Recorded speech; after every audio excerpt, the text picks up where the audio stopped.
Hello aspirants, welcome to Guru coaching centre. तो आज हमारे कंप्यूटर का मैं आपको सिलेबस पढ़ा रहा था, तो आज हमारी उसकी क्लास 2 होने वाली है। क्लास 1 हम कर चुके हैं और जो क्लास 1 थी उसमें मैंने आपको कंप्यूटर फंडामेंटल से रिलेटेड क्वेश्चंस कराए थे। तो आज उसके थोड़े बहुत क्वेश्चंस रह गए हैं, वो भी हम करेंगे। और अगला चैप्टर है हमारा इंटरनेट से रिलेटेड, एंड देन उसके एमसीक्यू हम करते हैं। तो चलते हैं पहले क्वेश्चन पे अपने। तो देखेंगे पहला क्वेश्चन क्या लिखा है। कंप्यूटर प्रणाली में सीडी रोम द्वारा क्या दर्शाया जाता है। मतलब कि सीडी रोम क्या दर्शाती है। मतलब देखो, optical disk, magnetic disk, magnetic optical disk, या इनमें से कोई नहीं। तो आपके पास हर क्वेश्चन में 5 सेकंड का टाइम मिलेगा आपको, और आपको उसमें से आंसर गैस करना है, और आप कमेंट्स में भी आंसर बता सकते हो। तो बताएंगे इसका आंसर। तो इसका आंसर है आंसर ए, ऑप्टिकल डिस्क। ठीक है, तो नेक्स्ट क्वेश्चन पर चलते हैं। और जिस क्वेश्चन में मेरे को ऐसा लगेगा कि हाँ इसमें इन्फॉर्मेशन देने लायक है, तो मैं इसमें आपको जरूर इन्फॉर्मेशन दूंगा। तो सेकंड क्वेश्चन देखते हैं। कंप्यूटर में डाटा का किस रूप में भंडारण होता है।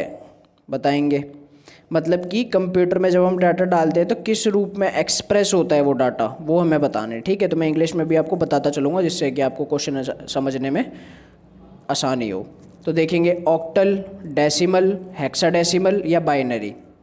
ये तो आपने छोटी क्लासेस में भी पढ़ा होगा। हाँ, तो इसका आंसर है डी। होप सो आप सबने गैस कर लिया होगा। इसका आंसर है डी, बाइनरी। ठीक है, तो नेक्स्ट क्वेश्चन पर चलते हैं। नेक्स्ट क्वेश्चन कह रहा है कंप्यूटर प्रणाली में निम्न में से क्या प्रोग्रामिंग भाषा नहीं है। अब आपने प्रोग्रामिंग भाषाएं होती हैं जिससे हम कोडिंग वगैरह करते हैं, जैसे कि C++ लैंग्वेज या पाइथन वगैरह। तो ऐसी उसमें से कुछ दे रखी हैं और पूछ रहा है कौन सी नहीं है। तो बताएंगे इसका आंसर। पहला जो ऑप्शन है कोबोल, दूसरा है फोर्ट्रेन, और तीसरा है पास्कल, और चौथा है लोटस।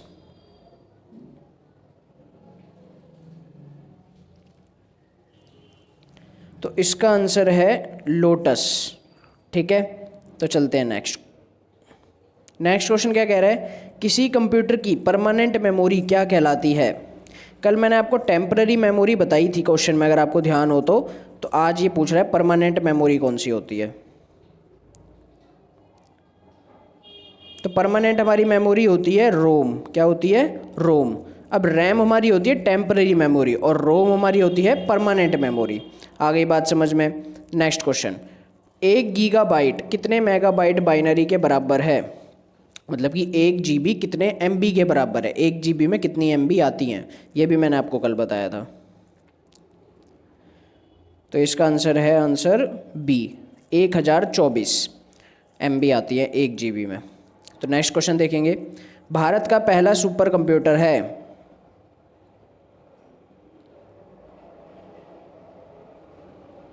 इसका आंसर है आंसर बी, परम। ना ही कैरी वन है, ना टिहेन है, ना एरर है। इसका आंसर है परम। तो नेक्स्ट क्वेश्चन देखते हैं। नेक्स्ट क्वेश्चन में कह रहा है निम्न में से कौन सा अस्थाई मेमोरी या अस्थिर मेमोरी के रूप में जाना जाता है। अस्थाई का मतलब होता है नॉट स्टेबल, मतलब कि टेम्पररी मेमोरी। तो अभी मैंने आपको बताया था, अगर आपको याद हो तो, टेम्पररी मेमोरी, परमानेंट वाला जब आया था क्वेश्चन। हाँ, तो इसका आंसर होगा ए। क्या होगा? ए, रैम। आ गई बात समझ में। और जो रैम की फुल फॉर्म होती है वो क्या होती है? Random access memory. रोम की क्या होती है? Read only memory. चलते हैं फिर नेक्स्ट क्वेश्चन चलते हैं। नेक्स्ट क्वेश्चन कह रहा है कंप्यूटर की दूसरी जनरेशन किस दौरान देखी गई थी। सेकंड जनरेशन की हमें टाइमिंग बतानी है। तो बताएंगे क्या टाइमिंग है इसकी।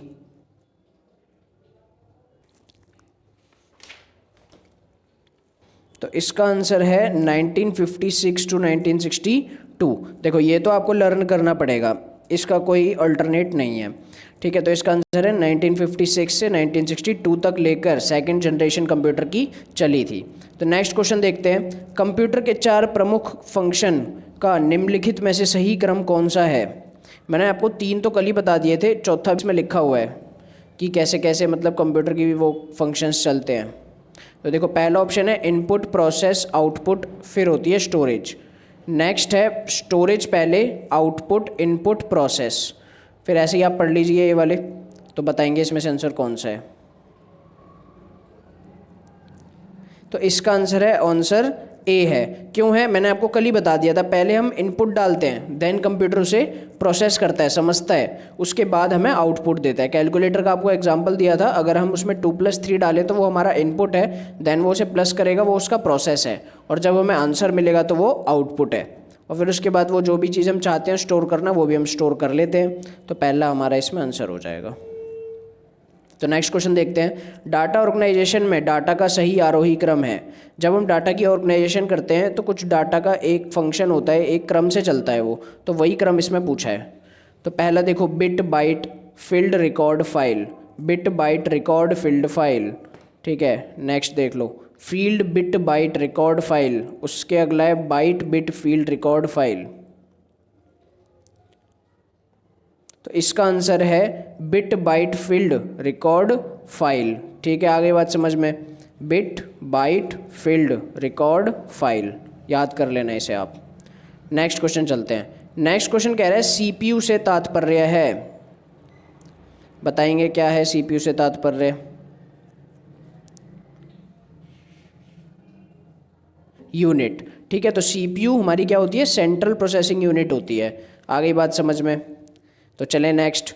अब जो नेक्स्ट है उससे हमारे क्या चालू हो रहे हैं, उससे हमारे चालू हो रहे हैं जो internet www and web browser वाला चैप्टर होता है हमारे इसमें, सेकंड चैप्टर जिसका नाम है। तो उसके क्वेश्चंस हम स्टार्ट कर रहे हैं, ठीक है। तो देखेंगे पहला क्वेश्चन। पहला क्वेश्चन लिखा है, इंटरनेट सर्विस प्रोवाइडर द्वारा प्रदान की जाने वाली सेवा नहीं है। इनमें से कौन सी ऐसी जो सेवा है वो जो इंटरनेट सर्विस प्रोवाइडर प्रदान नहीं करता? तो बताओ। तो इसका आंसर है आंसर बी, वेब प्रशासन। वेब प्रशासन का मतलब होता है कि मतलब कि आप वेब को कंट्रोल कर सकते हो। जो वेबसाइट होती है, जैसे आपने देखा होगा उसमें कभी कभार ऐसे लिखा होता है कि आप अपने इंटरनेट सर्विस प्रोवाइडर को कांटेक्ट करें, तो वो हमें उसकी ओनरशिप नहीं देता है, तो इसलिए वो हमें ये नहीं देता। तो इसका आंसर क्या हो जाएगा, वेब प्रशासन। नेक्स्ट क्वेश्चन देखेंगे। प्रत्येक कंप्यूटर को इंटरनेट से कनेक्ट होने के लिए अवश्य चाहिए, क्या चाहिए बताओ? इंटरनेट से कनेक्ट होने के लिए LED display, tertiary memory, switch या फिर आईपी एड्रेस? होप सो ये तो सबको ही पता होगा कि इसका आंसर क्या होगा, आंसर सी, आईपी एड्रेस चाहिए सबसे मेन जो होता है।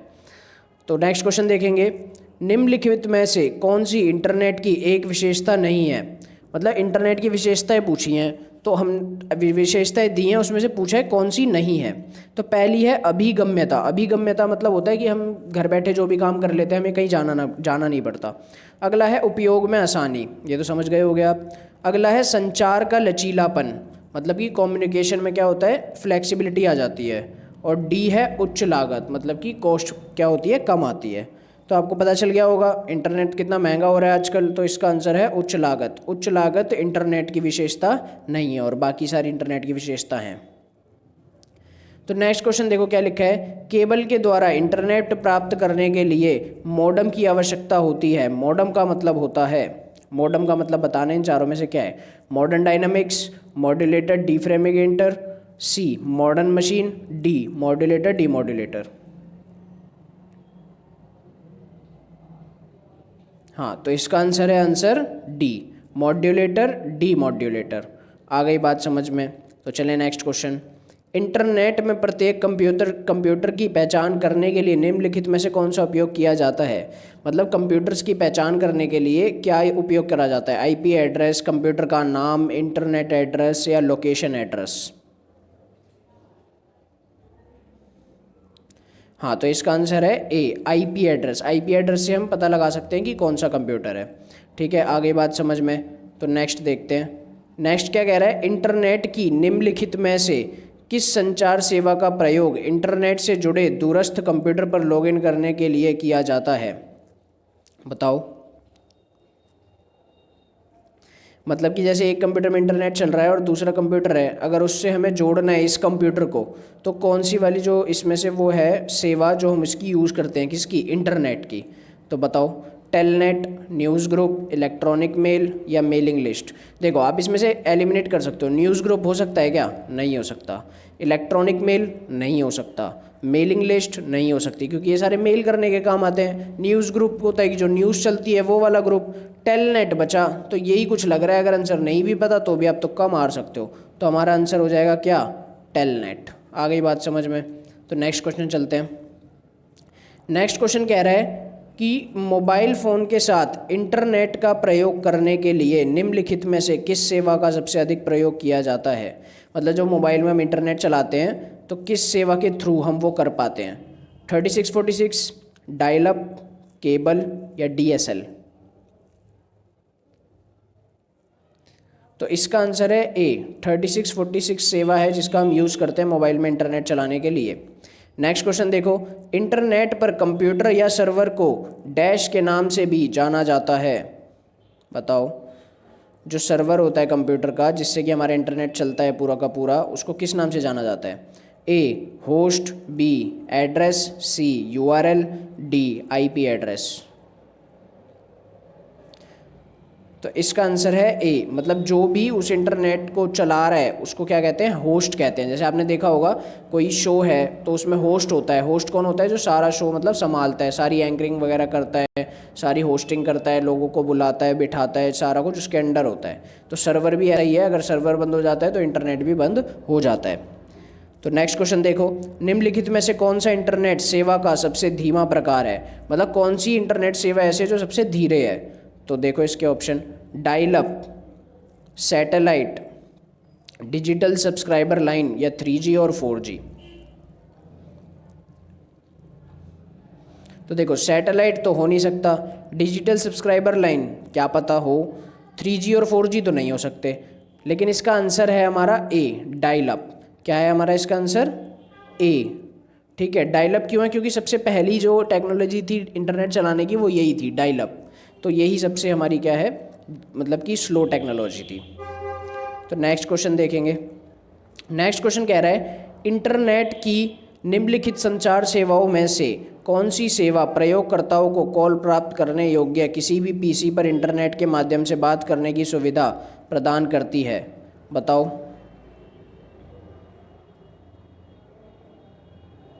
मतलब हम किसी भी PC पर इंटरनेट के माध्यम से बात कर सकते हैं। ठीक है, तो वो ऐसी कौन सी वो है इन चारों में से जो सेवा जो हमें ये प्रदान करती है। News group, instant messaging, internet telephony या इंटरनेट रिले चैट।